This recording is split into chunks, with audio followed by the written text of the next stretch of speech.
Friends, over the next 2 episodes, you and I are going to spend some quality time with something special. But it's not special just for the reasons that you think. Yes, very attractive, has a lot of power, and makes an incredible noise. However, I would argue it's special because it's an inflection point, a very important one, along a 64-year history. And now it's up to the folks in Stuttgart, as well as us, to weigh in on where does the future of that history go. So in this episode, we're going to understand what it is today and talk about the tech. In the next episode, you and I are going to drive it and understand where do we go from here.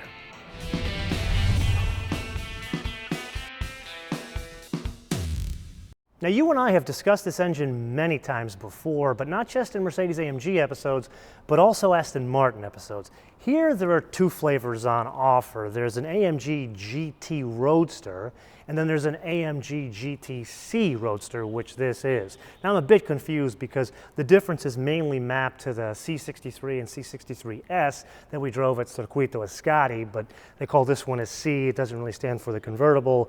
I'm confused, but I digress. Anyway, no matter the flavor, the building block starts the same. It's a 4-liter twin-turbo V8. The turbochargers are packaged in the V. From there, the output changes. In the AMG GT Roadster, 469 horsepower, comes in at 6,000 RPM. The torque, 465 pounds, comes in at 1,700 RPM, stays flat all the way up to 5,000 RPM. Now, if for some reason that is not enough power, there's this, and this is the one we're going to drive in the full first drive review. This is 550 horsepower, comes in at 5,750, stays flat all the way up to 6,750 RPM. The torque, 502, comes in at 1,900 RPM, stays flat all the way up to 5,750 RPM. Now, there's a couple of interesting notes here. No matter the output, or whichever version or flavor, the transmission is the same. It's a 7-speed dual clutch unit, much like in that S63 we drove. So it's going to be interesting to drive this because it's a much faster transmission than that 9-speed that we've driven in every other Mercedes. And it goes only to the rear wheels. We like that a lot. Then number 2, you look at this like plenum cover thing here, and it's somewhat confusing because the engine, it's not there, it's there. It's behind the front axle, which has a huge impact on the driving dynamics. That we're going to spend a lot of time talking about in the full first drive review, so make sure you come back for that. Then obviously if the output changes, so do the performance figures. So in the basic model, it's 3.9 to 60 and 188 miles per hour top speed. In this, it's 3.6 to 60 and 196. And then last but not least, still hand-built, no matter which flavor. This one, thankfully, was done for us by Sasha Jones. So, Sasha, vielen Dank. So design, it's a special but also very subjective topic. Most of us look at a whole finished product and say we like it or we don't like it. Very few of us drill down to like the basic root level and look at the components of why we like something or why we don't. And this, it's a case study in that thought process. There are a number of moving parts going on here. Like, for example, there's a switchgear that's been pilfered from other Mercedes cars, like that UX controller, which works very well in this application. I would argue the shifter being behind it is a little strange because you feel like a pterodactyl trying to put the car in gear every time. Then there's the HVAC system. I like the toggle switches, but it also comes from many other Mercedes products, so it kind of looks tacked on here. But then there's like a hint of retro, not total retro, but a hint of it, and it's the door panel. So if you were to look at the door panel, at least the inside of it on a 300 SL Gullwing, not the Roadster, it's scooped out to mirror the exterior shape of that door.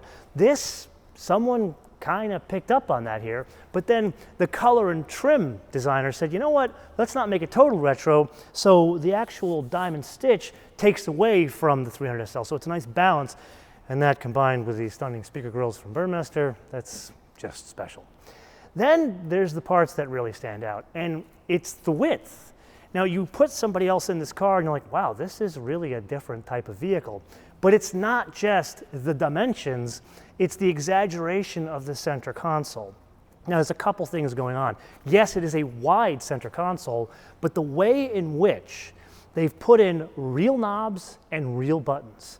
This is an open letter to the folks at Porsche that took away my switches in the Panamera that had a very similar thing and gave me haptic feedback. Haptic feedback does not work. This is a model of simplicity. Let's stick with this.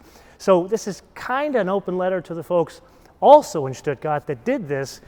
I'm very much looking forward to seeing this in more, well, they're calling them AMGs, that new AMG 4-door, really a 5-door. It's kind of a competitor to the Panamera. It too has a derivation of this. Not exactly the same, but it is a derivation, and I must say it works very well. Oh, and there's one more thing. Speaking of pterodactyls, there actually is a starter button here, but also there's a real old school starter here where you can take the key and start the car. Being that you're a pterodactyl with this, you can just turn the key here. It's like starting like old Yeller, that old racing Buick. You feel like you're starting a home-built race car.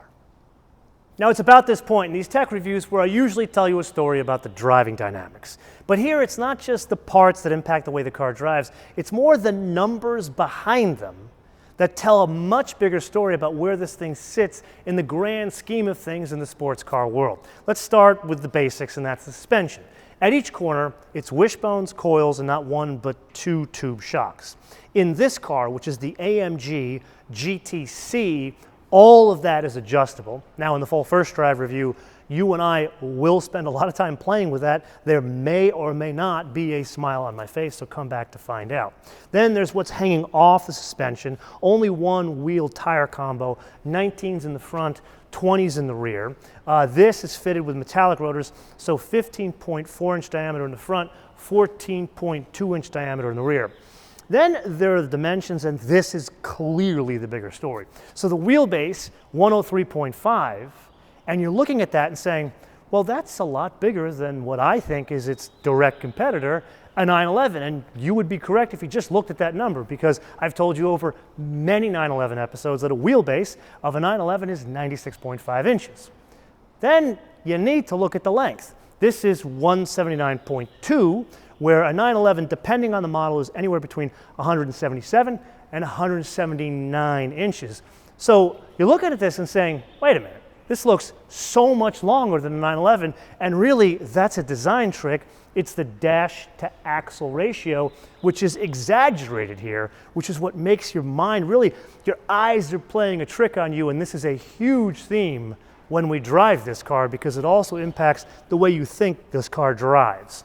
Then there's the not so obvious competitor, which is the R8. And you think, well, the R8 is probably just as big as this. There, you'd be wrong. The wheelbase is actually a little bit longer, 104.4, but the length is a full 5 inches shorter than this. So the whole concept is you've got a 911 with an engine in the wrong place, but it's an overall shorter wheelbase, but about the same length car. Then this looks like the granddaddy like luxury car with this like exaggerated, ridiculous looking hood, but then the R8, which to me looks like the biggest, is actually the smallest. So we covered the engine, we covered the tech, and we covered the dimensions. One thing we did not cover was the construction methods. And surprising to me, this is not made out of exotic materials like an i8 or a GT3. Those carbon fiber reinforced polymer, in some cases carbon fiber. This is a lot of aluminum. The hood is made out of something special. But overall, considering everything we discussed, as well as that last fun fact, this is 3,660 pounds. If it were an AMG GT Roadster, the basic car, it would be 56 pounds less. So not exactly a candidate for Weight Watchers, but also not as light as a 911. So we're gonna have to understand how that impacts the way it drives in the full first drive review, so make sure you come back for that. In the interim, I'm gonna leave you guys with a question, and it has nothing to do with the tech or really how special this is. It has everything to do with the color. And I don't know about you, but every time I see one of these in the wild, invariably they are black, worse, black on black. And for the life of me, I can't understand why someone would drop a mint to buy something like this on four wheels and have zero imagination as to the color. But then this turned up on my doorstep, and yeah, it got a lot of attention. You get the usual, oh my God, the sound, and oh, look at the way that thing looks. But everyone, the first thing they said was, Santa Maria, Madre de Dios, the color. And yes, they really did say Santa Maria, Madre de Dios. So I'm going to turn this around to you and say, what color would you have spec'd for this? Both exterior as well as interior. Don't really care if it's convertible or the coupe. Personally, I'm not a big fan of that green on the GTR, but you know, I'm just one man. So let me know your choice in the comments below or via our social media, MotoManTV on Word, MotoManTV on Word, Facebook, Twitter, and Instagram. And with that, I'm going to remind you again, download our fancy updated app. Apple iTunes, Google Play, and the Amazon App Store, all for free. Until I see you in the full first drive review of arguably a stunning looking car, whether it's burgundy or not, bis später.